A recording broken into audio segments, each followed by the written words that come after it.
அப்பா என்னடா எல்லாரும் வந்துட்டு இருக்காங்க, பந்தி ஆரம்பிக்கலாமா? டேய், அன்னதானங்கிறது ஒரு சந்தோஷமான விஷயம்டா. அதுக்குள்ள எதுக்கு அவசரப்படுற நீ? அண்ணாமலை வந்துட்டோம், அப்புறம் அன்னதானம் கொடுக்கலாமே. இதோ அண்ணாமலை வந்தாச்சு. வந்துட்டாலே. அண்ணாமலை, பக்தர்கள் எல்லாம் வந்துட்டாங்க. உன் கையால அன்னதானத்தை ஆரம்பிச்சு வைமா.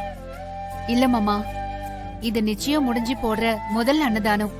சரி, அதை என் மருமக கையால தான் ஆரம்பிச்சு வைக்கணும்.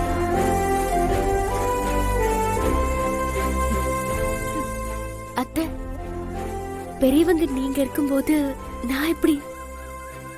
உன் கையாலேயே ஆரம்பிச்சு வைமா. சரிங்க அத்தை. சரி, இப்படியே பேசிட்டு இருந்தா எப்படி? வாங்க போலாம். வாங்க வாங்க. அம்மா ஒரு நிமிஷம். 200 பேருக்கு தான் அன்னதானம் சொல்லியிருந்தாங்க. ஆனா வர கூட்டத்தை பார்த்தா சாப்பாடு பத்தாது போல இருக்குங்க. என்னம்மா பண்ணலாம்? என்ன மாஸ்டர், இப்ப வந்து பத்தலன்னு சொன்னா என்ன அர்த்தம்? உங்கள்கிட்ட இதெல்லாம் சொல்லணுமா? உங்களுக்கு தெரியாதா என்ன? இருக்கிற சாப்பாடு எல்லாருக்கும் ஷேர் பண்ணி போடுங்க. சாம்பார்ல தண்ணி ஊத்தி பரிமாறுங்க, அவ்வளவுதான். அது எப்படி தம்பி? தண்ணி ஊத்துனா சாம்பாரோட ருசியே போயிடும்ல. ருசியான சாப்பாடு போட நம்ம என்ன கல்யாணம் இருந்தா கொடுக்குறோம்? அன்னதானம் தானே பண்றோம், இருக்கிறத வச்சு மேனேஜ் பண்ணுங்க. மாப்பிள, என்ன பேசுறீங்க?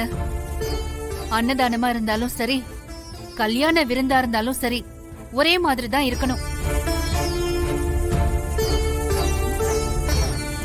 இங்க சாப்பிட வந்தவங்களோட மனசும் வயிறும் நிறைஞ்சுதான் போகணும்.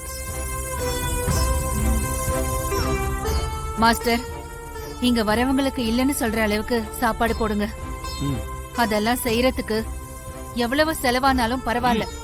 சரிங்கம்மா. சரி, இப்பவே டைம் ஆயிடுச்சு. நீங்க போய் பந்திக்கு ஏற்பாடு பண்ணுங்க. ஐயா எல்லாம் ரெடியா தான் இருக்குங்க ஐயா.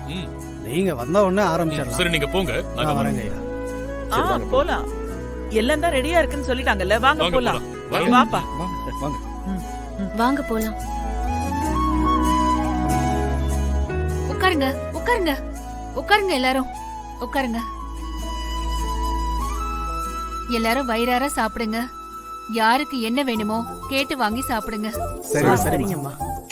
வெண்ணிலா, உன் கையாலேயே எல்லாருக்கும் சாப்பாடு போடுமா.